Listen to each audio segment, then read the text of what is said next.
Good evening प्यारे साथियों। और आप सभी लोगों का स्वागत और सत्कार है। तो साथियों, आज हम अपने इंग्लिश के पेडागॉजी क्लास में आप सभी लोगों को हम जो है टीच करने जा रहे हैं role of grammar in learning language. अर्थात अगर कोई बच्चा लैंग्वेज को सीख रहा है तो उसमें ग्रामर का कितना बड़ा योगदान होता है। अर्थात जो व्याकरण होती है, ग्रामर, उसका क्या रोल होती है, यानी क्या भूमिका होती है कब जब कोई बच्चा किसी लैंग्वेज को सीख रहा होता है।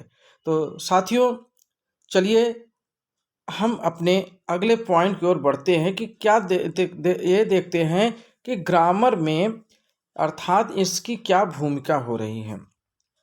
तो चलिए पहले पॉइंट को हम देखते हैं। Importance of grammar in writing correctly is undebatable. अर्थात जो हमारी इम्पोर्टेंस ऑफ ग्रामर है इन राइटिंग, अर्थात लिखने में, वो बिल्कुल क्या होती है, करेक्टली होती है। अर्थात ग्रामर से हम क्या करेंगे, बिल्कुल सही सही। कैसे साथियों, बिल्कुल सही सही लिख पाएंगे। कैसे सही सही लिख पाएंगे? अगर आप लिखते हैं कि आई एम गोइंग, तो ये किसकी वजह से लिख रहे हैं? ये आप ग्रामर की वजह से लिख रहे हैं साथियों। किसकी वजह से? ग्रामर की वजह से। अगर आपको ग्रामर नहीं पता है इंग्लिश का, तो आप कैसे इस वाक्य को शुद्ध शुद्ध लिख सकते हो? तो यही इम्पॉर्टेंस होता है कि हम क्या करते हैं, राइटिंग लिखना सीख जाते हैं, सही सही शुद्ध शुद्ध लिखना सीखते हैं। दूसरा पॉइंट कह रहा है कि language is a complex system. जी हाँ, भाषा बहुत जटिल प्रणाली होती है। It has logic in the form of grammar, और ये बिल्कुल लॉजिकल फॉर्म में होती है। किसके लॉजिकल फॉर्म में? ग्रामर के लॉजिकल फॉर्म में होती है, व्याकरण के लॉजिकल तर्कसंगत रूप में होती है। इसीलिए यह बहुत जटिल सिस्टम बन जाता है, जटिल प्रणाली बन जाती है। अगला है राइटिंग एंड स्पीकिंग करेक्टली। जी हाँ, अगर आप ग्रामर को जान रहे हैं, ग्रामर को पढ़े हैं, तो आप शुद्ध शुद्ध लिखेंगे, शुद्ध शुद्ध बोलेंगे। और gives any one two appearance of credibility, और इससे विश्वसनीयता आती है। क्रेडिबिलिटी का मतलब क्या होता है? क्रेडिबिलिटी माने विश्वसनीयता, आत्मविश्वास बढ़ जाता है। क्या बढ़ जाता है? आत्मविश्वास बढ़ जाता है, जिसकी वजह से आपके अंदर कॉन्फिडेंस का लेवल जो है बढ़ता चला जाता है। और यह किसकी वजह से होता है? जी हाँ, ग्रामर की वजह से होता है। Grammar helps in making anyone proficient in these area. और जो ग्रामर होता है वह जिस भी लैंग्वेज को सीख रहा है, चाहे वो जो है बच्चा हमारा हिंदी की लैंग्वेज सीख रहा हो, इंग्लिश की लैंग्वेज सीख रहा हो, या फिर संस्कृत की लैंग्वेज सीख रहा हो, उर्दू सीख रहा हो, कोई भी लैंग्वेज, अगर उसको व्याकरण नहीं पता है तो उसके अंदर प्रोफिशिएंट नहीं हो सकता, अर्थात वह निपुण नहीं हो सकता। प्रोफिशिएंट का मतलब होता है निपुण, यानी कुशल नहीं हो सकता। इसीलिए ग्रामर बहुत मुख्य रोल अदा करती है, किसमें? लर्निंग अ लैंग्वेज में। तो चलिए साथियों, अगले हम पॉइंट की ओर अपना डिस्कस करते हैं कि grammar helps in learning correct pronunciation. Very good. ये हमारा जो व्याकरण होता है, यह हमें शुद्ध शुद्ध प्रोनाउंसिएशन करना बताता है, अर्थात उच्चारण करना बताता है। प्रोनाउंसिएशन का मतलब क्या होता है साथियों? उच्चारण। अर्थात हम कैसे बोल रहे हैं, शुद्ध शुद्ध बोल रहे हैं कि नहीं बोल रहे हैं, उच्चारण करना सिखाता है। कौन? ग्रामर सिखाता है। चलिए अगला पॉइंट की ओर बढ़ते हैं। Knowledge of grammar improves skill of expression. जी हाँ, नॉलेज यानी ग्रामर की जो जानकारी होती है वो इम्प्रूव करती है, अर्थात बढ़ाती है। क्या करती है साथियों? बढ़ाती है, इम्प्रूव कराती है, सुधार लाती है। किसमें? स्किल ऑफ एक्सप्रेशन में। अर्थात ऐसी कुशलता ला देती है एक्सप्रेशन में, अर्थात अपने छाप को छोड़ने में नॉलेज ऑफ ग्रामर बहुत ही इम्प्रूवमेंट साबित होता है। Grammar also helps in acquiring fluency in a particular language. जी हाँ, ग्रामर जो होते हैं वो हमें मदद करती है एक्वायरिंग करने में, प्राप्त करने के लिए फ्लुएंसी, यानी कि प्रभावशाली तरीके से। धारा प्रवाह, फ्लुएंसी का मतलब अगर देखा जाए तो होता है धारा प्रवाह। अगर आप बोल रहे हैं तो धारा प्रवाह तरीके से तभी बोल पाएंगे जब आपको व्याकरण की नॉलेज हो, व्याकरण आपको आ रहा हो। अब वो भी पर्टिकुलर लैंग्वेज, अर्थात जिस लैंग्वेज को आप सीख रहे हैं। तो चलिए हमारा अगला पॉइंट है, हमारे बहुत ही इंपॉर्टेंट पॉइंट है ये। The person will also learn how to organise and express the ideas in his mind without difficulty. कोई भी व्यक्ति अगर उसको व्याकरण की जानकारी हो गई तो बिना किसी कठिनाई से वह अपने मस्तिष्क के द्वारा, अपने ब्रेन के द्वारा वो नए नए ऑर्गेनाइज कर लेगा, अर्थात एक्सप्रेस करेगा क्या, नए नए आइडियाज को। उसके मन में नए नए विचार आएंगे, वह अपने से अपने विचारों को व्यक्त कर पाएगा। और इस किसके कारण, यह केवल ग्रामर के कारण। फिर है the learner learns to write with correct punctuation. जी हाँ, वो करेक्ट पंक्चुएशन को भी सीखते हैं। एंड करेक्ट लैंग्वेज, सही सही भाषा बोलना लिखना ये सीखते हैं। एंड स्पेलिंग, और स्पेलिंग सीखते हैं।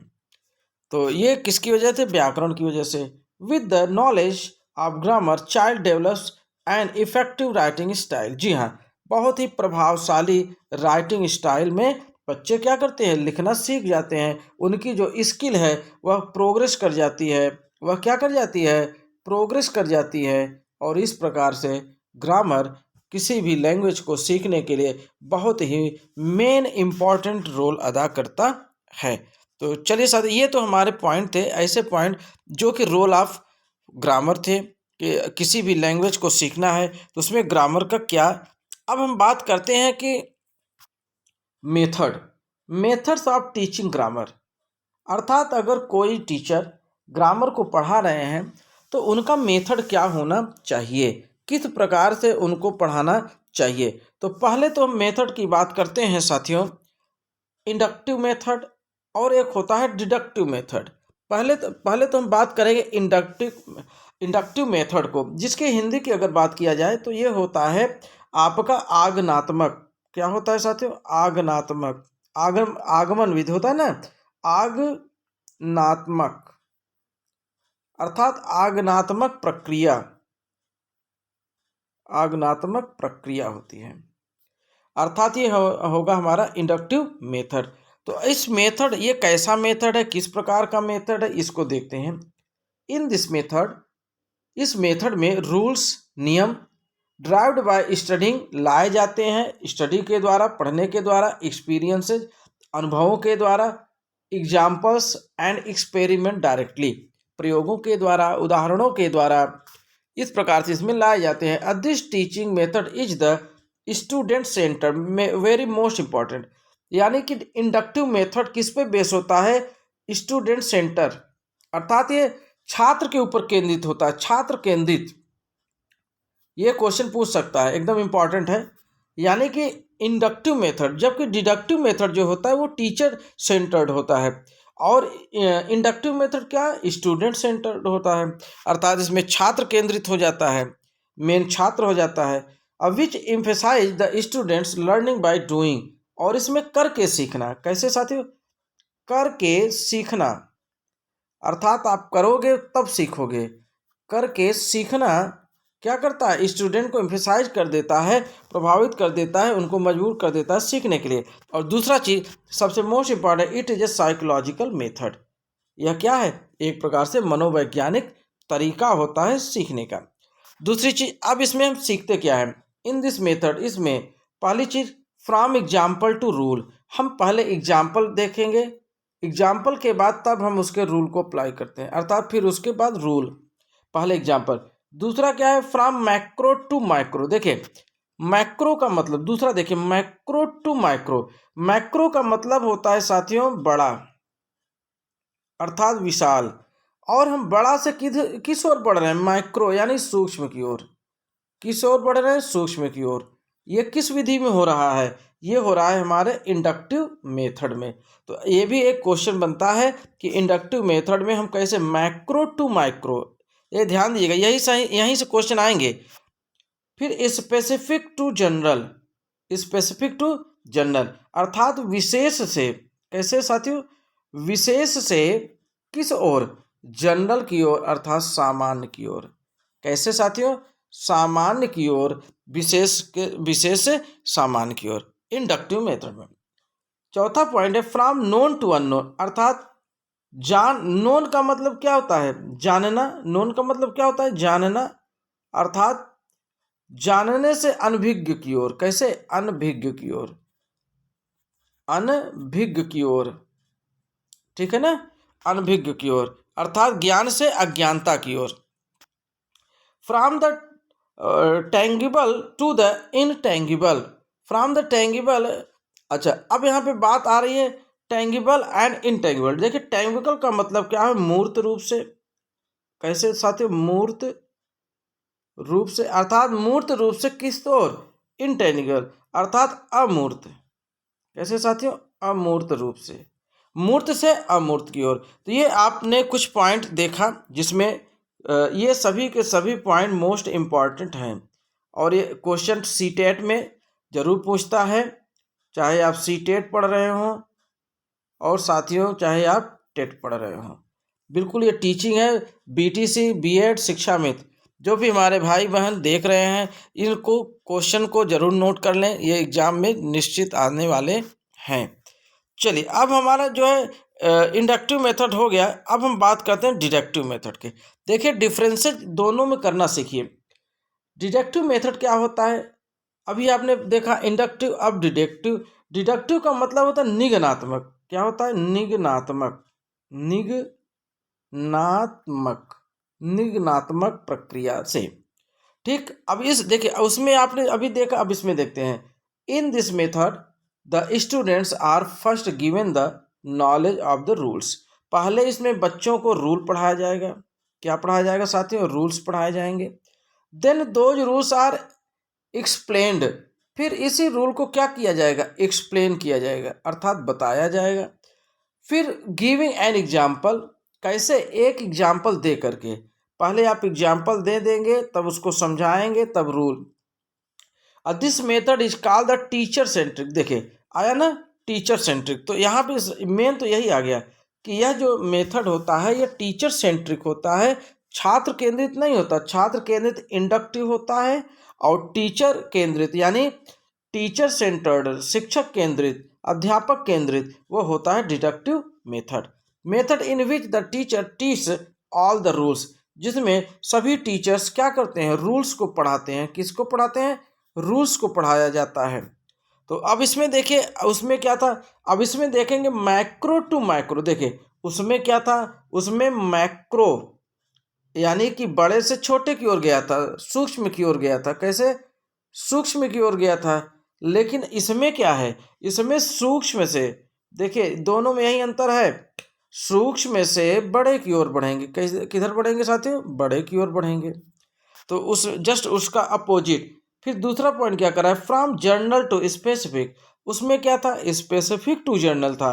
और इसमें डिडक्टिव मेथड में क्या करा है? जनरल टू स्पेसिफिक अर्थात सामान्य से विशेष की ओर बढ़ेंगे।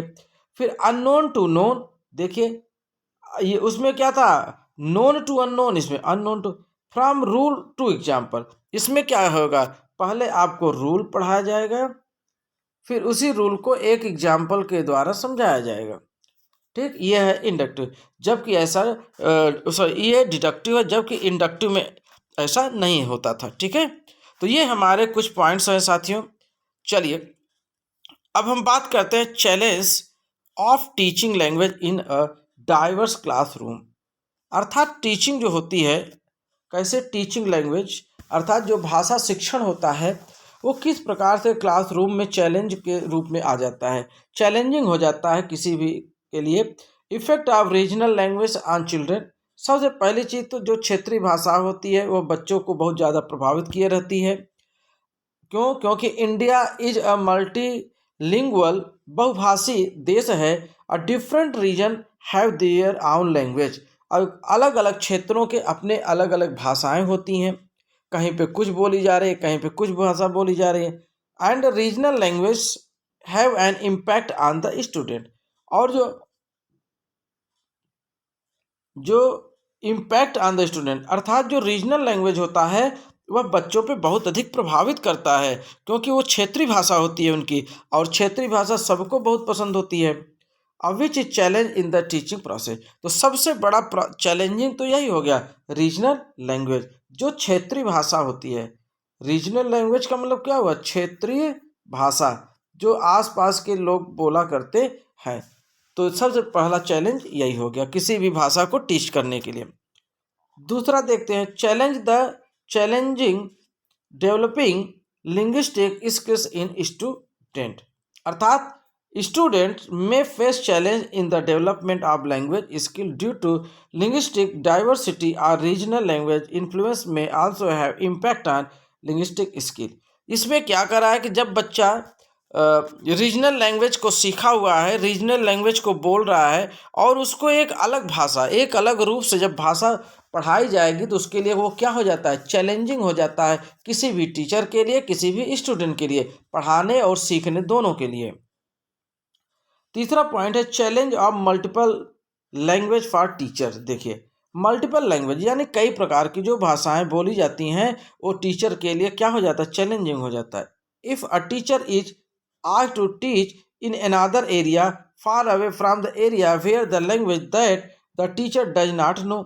मान लीजिए आप हमारे भावी अध्यापक हैं, आप हमारे देश के जो है भावी टीचर होने वाले हैं, सीटेट आपने पास किएंगे और उसके बाद टेट पास, भाई हमारे कुछ स्टूडेंट सीटेट पास करेंगे, कुछ टेट पास करेंगे, उसके बाद शिक्षक भर्ती में अपना जो है प्रतिभा दिखाएंगे। तो अगर आपको कहीं पढ़ाने के लिए भेज दिया गया, सपोज करिए कि आप ही हैं और आपको पढ़ाने के लिए भेज दिया गया ऐसी जगह जहाँ पे आप उस लैंग्वेज से परिचित ही नहीं हैं, है ना, आप उस लैंग्वेज से परिचित ही नहीं हैं, आप लैंग्वेज को जान ही नहीं रहे हैं, तो क्या हो जाएगा, आपको वहाँ की भाषा भी सीखनी पड़ेगी और वही भाषा आपके लिए चैलेंजिंग बन जाएगा क्योंकि आपके लिए न्यू भाषा हो जाएगी, है ना साथियों। चलिए तो हम अपने आगे पॉइंट की ओर बढ़ते हैं। Lack of child interest and aptitude towards language.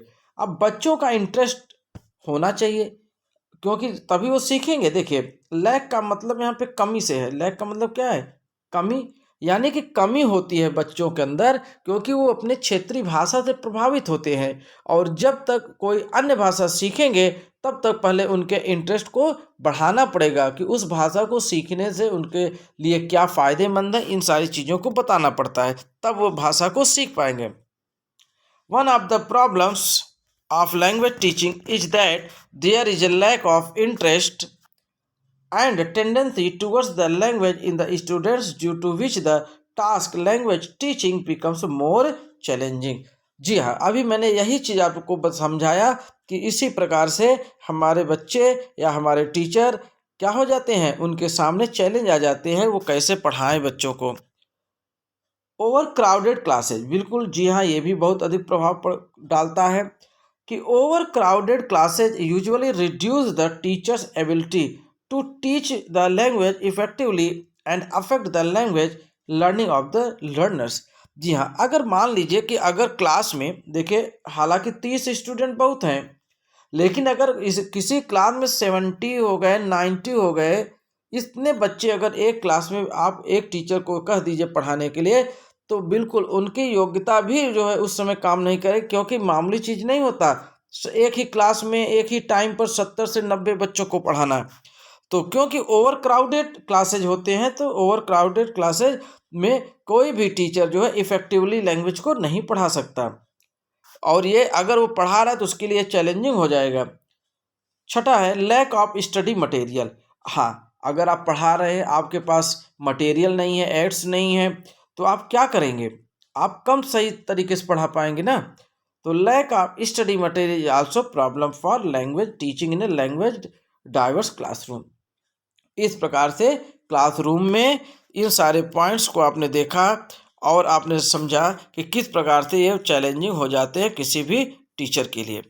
चलिए यहाँ से देखिए मोस्ट इम्पॉर्टेंट चीज़ें आपको आज पढ़ने जा रहे हैं। मोस्ट से मोस्ट इम्पॉर्टेंट कह लिया जाए तो बुरा नहीं होगा, क्योंकि लर्निंग डिसऑर्डर यहाँ से क्वेश्चन आने हैं और 101% आएंगे, कोई रोक नहीं सकता। ठीक है, यहाँ से आप बिल्कुल एकदम नोट करते चलिए। पहले हम बात करते हैं डायस्लेक्सिया की। ये क्या है, डायस्लेक्सिया इज द डिसएबिलिटी, मानिए अयोग्यता होती है विथ रीडिंग, अर्थात जो पढ़ नहीं पाते, पढ़ने में अयोग्य है, वो हो गए dyslexia. Children face difficulty in recognition of word, letters and other symbol. बच्चे पहचान नहीं पाते हैं, पढ़ नहीं पाते हैं, तो वो किससे प्रभावित हो जाते हैं? डायलेक्सिया से। हमारा अगला पॉइंट है डायग्राफिया। डायग्राफिया क्या है? Dysgraphia is the disability with writing. ये लिखने से प्रभावित। देखिए यहीं से क्वेश्चन, कौन रीडिंग से प्रभावित है, कौन राइटिंग से प्रभावित, यही आपका मोस्ट इंपॉर्टेंट क्वेश्चन यहीं से पूछा गया है और कई बार पूछा गया है। Children face the difficulties with spelling. वो स्पेलिंग नहीं लिख पा रहे हैं बच्चे। They have poor handwriting. उनकी हैंड राइटिंग पुअर है। They will also face difficulties in organising ideas. वो आइडियाज नहीं, अपने भाषा को सोच नहीं पा रहे हैं। तो इस प्रकार से वो क्या है? डायग्राफिया से वो पीड़ित होते हैं। ठीक है, लिखने से अक्षम, लिखने में अक्षम। चलिए अगला है हमारा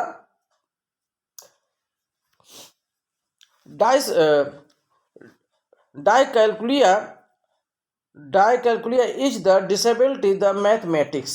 यस, कैलकुलिया से देखिए, कैलकुलेशंस होता है ना, तो यहाँ से आप पकड़ सकते हैं। कैलकुलेट किस में किया जाएगा? मैथ में किया जाएगा। तो आप यहाँ से पकड़ लीजिए कि मैथ से रिलेटेड है। ठीक है, children with dyscalculia face difficulty in problem solving, recalling number sequences. They have poor sense of direction, computing problem and problem with numbers. इस प्रकार से वो मैथ से जो है क्या होते हैं? मैथ उनको कम समझ में आता है, मैथ सही से लगा नहीं पाते हैं, अक्षम हो जाते हैं, डिसेबिलिटी हो जाते हैं। ठीक है, तो साथियों ये हमारे क्या है? ये सब हमारी समस्याएं हैं। डिसऑर्डर इसको बोला जाता है। क्या बोला जाता है?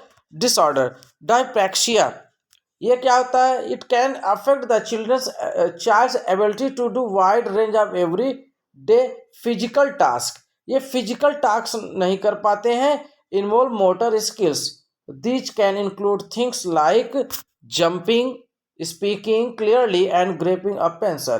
पेंसिल ठीक से नहीं पकड़ पा रहे हैं, सही से कूद नहीं पा रहे हैं, ये सारी चीज़ें यानी उनके शारीरिक रूप से, अर्थात शारीरिक डिसेबिलिटी वो होती हैं। अफेसिया देखिए, अफेसिया क्या होता है? Aphasia is an impairment of language affecting the production और comprehension of speech and ability to read और राइट। ये कंप्रीहेंसिव का मतलब यहाँ पे समझ भी नहीं पाते हैं, पढ़ भी नहीं पाते हैं, लिख भी नहीं पाते हैं, तो उसको किससे पीड़ित बोले जाते हैं? यह बच्चा जो है अफेसिया से पीड़ित है। चलिए अगला हमारा है डिसऑर्डर डायमोर्फिया। डायमोर्फिया क्या होता है? इज अ साइकोसिस इन दिस द पर्सन, कोई व्यक्ति हो या चाइल्ड गेट्स ओवरवेल्म्ड, भाव विभोर हो जाना। जैसे क्या होता है ना, कोई मूवी देख रहे हैं आप, मान लीजिए कोई इमोशनल सीन आ गई तो उसको देखते ही आंखों में आंसू आने, रोने लगना।